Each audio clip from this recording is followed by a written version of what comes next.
In this video, you'll learn how to set a reminder in Slack. By following these steps, you will be able to create reminders for yourself or your team to help manage tasks effectively. Begin by launching the Slack application on your device. Once the application is open, navigate to the channel where you want to set the reminder. You can do this by selecting the channel from the sidebar, which lists all available channels on the left side of the screen. Next, click on the chat box located at the bottom of the channel window. This is where you will enter your reminder command.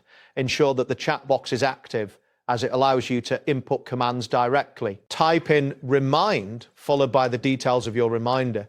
This command is essential as it tells Slack that you want to set a reminder. After typing, you will notice a suggestion box appear, providing additional options for creating reminders. Select the appropriate option from the suggestion box that appears after entering the command.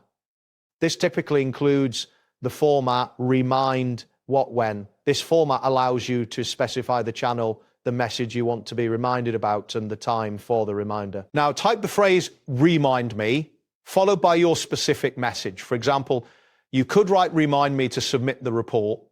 This will be the reminder that Slack will notify you about at the specified time. After entering your reminder message, choose the channel where you want the reminder to be sent. This ensures that the relevant team members will also see the reminder if you set it in a shared channel. Next, specify the time for the reminder by typing it directly into the chat box. You can use natural language such as tomorrow at 10 a.m. or more specific formats, depending on your preference.